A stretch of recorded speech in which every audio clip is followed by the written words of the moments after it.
அரசியலின் புற்றுநோயான ஊழலை ஒழிக்க முயலும் முதலமைச்சர் ஜோசப் விஜய்க்கு எதிராக சில அதிகாரிகள் அரசாங்கத்தை ஸ்தம்பிக்க செய்ய முயல்வதாக மதிமுக பொதுச் செயலாளர் வைகோ குற்றம் சாட்டியுள்ளார். தூத்துக்குடி மாவட்டம் கோவில்பட்டியில் நடைபெற்ற திருமண விழா ஒன்றில் மதிமுக பொதுச் செயலாளர் வைகோ கலந்து கொண்டு சிறப்பித்தார். அப்போது நிகழ்வில் உரையாற்றிய அவர், அரசியலுக்கு புற்றுநோயாக இருக்கும் ஊழலை அறவே களைந்து எறிய முதலமைச்சர் ஜோசப் விஜய் தீவிர முயற்சி மேற்கொண்டு வருவதாக பாராட்டினார். அதேவேளையில் மாதந்தோறும் லட்சக்கணக்கிலும் கோடிக்கணக்கிலும் வீட்டில் படம் கொட்டிய சில அதிகாரிகள் இந்த அரசாங்கத்தை ஸ்தம்பிக்க வைக்க வேண்டும் என்ற நோக்கில் கோப்புகளை நகர்த்தாமல் முடக்கி போடுவதாக குற்றம் சாட்டினார். லட்சங்கள் கோடிகள் கைமாறிய அதிகாரிகள் இருக்கிறார்கள், நேர்மையான அதிகாரிகள் இருக்கிறார்கள், போன்ற நேர்மையான அதிகாரிகள் இருக்கிறார்கள்.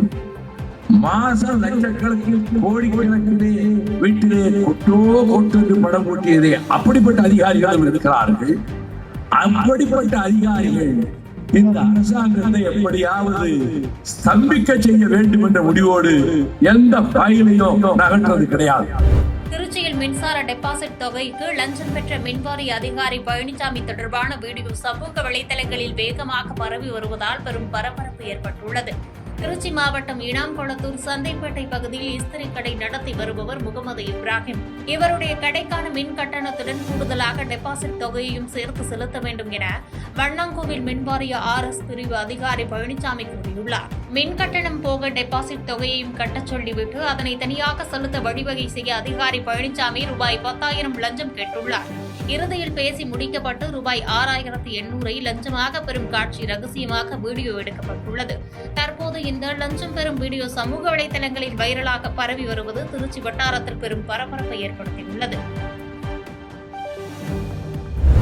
மதுரை செல்லூர் கண்மாயின் நீர்பிடிப்பு பகுதியில் கொட்டப்பட்ட மண் 2 வாரங்களுக்குள் முழுமையாக அகற்றப்படும் என நாடாளுமன்ற உறுப்பினர் சு. வெங்கடேசன் உறுதியளித்துள்ளார்.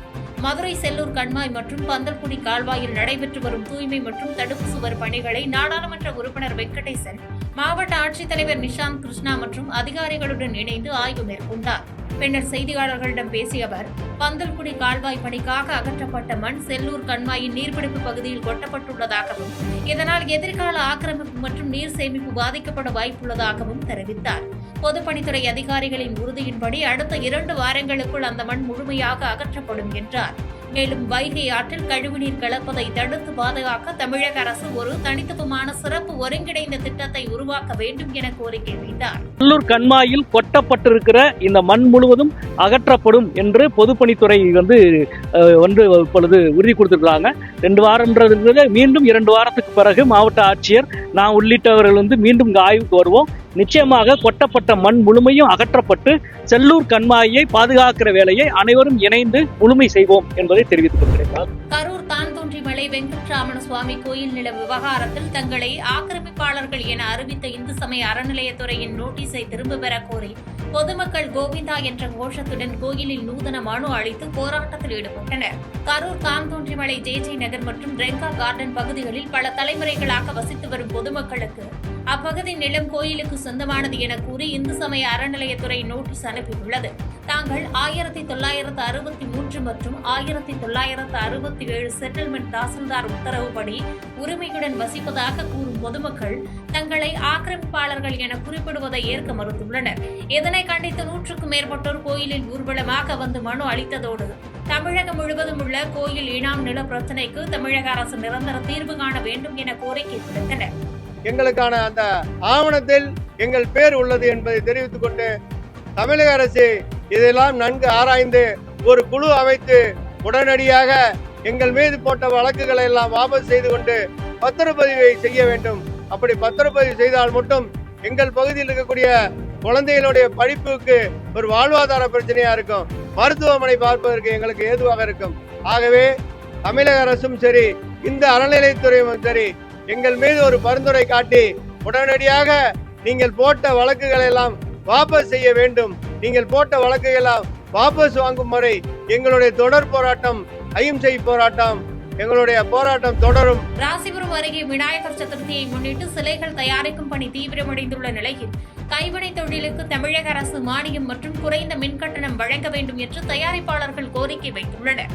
நாமக்கல் மாவட்டம் ராசிபுரத்தை அடுத்த மசக்காளிப்பட்டி பகுதியில் சுற்றுச்சூழல் பாதிக்காத வகையில் மரவள்ளிக்கிழங்கு மாவு, பேப்பர் கூழ் போன்ற பொருட்களை கொண்டு 1/2 அடி முதல் 10 அடி உயரம் வரை பல்வேறு வடிவங்களில் விநாயகர் சிலைகள் தயாரிக்கப்பட்டு வருகின்றன.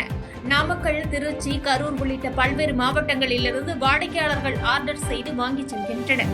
உற்பத்தி செலவு அதிகரித்துள்ளதால் பாரம்பரியமிக்க இந்த தொழிலை பாதுகாக்க தமிழக அரசு கைவினை தொழிலாளர்களுக்கு மானியம் மற்றும் குறைந்த மின்கட்டணம் நிர்ணயிக்க வேண்டும் என தயாரிப்பாளர் கேசவன் உள்ளிட்டோர் கோரிக்கை வைத்துள்ளனர். செய்திகளை உடனுக்குடன் தெரிந்து கொள்ள கீழ்க்கண்ட கேபிள் மற்றும் டிடிஎச் நெட்வொர்க்குகளில் எம்நாடு செய்தி தொலைக்காட்சியை காணுங்கள். பாதகம் செய்பவரை கண்டால் நாம் பயம் கொள்ளலாகாது பாப்பா. மோதி மிதித்துவிடு பாப்பா, அவர் முகத்தில் உமிழ்ந்துவிடு பாப்பா. அண்மை செய்திகளை உடனுக்குடன் தெரிந்து கொள்ள இணைந்திருங்கள் எம்நாடு தொலைக்காட்சியுடன்.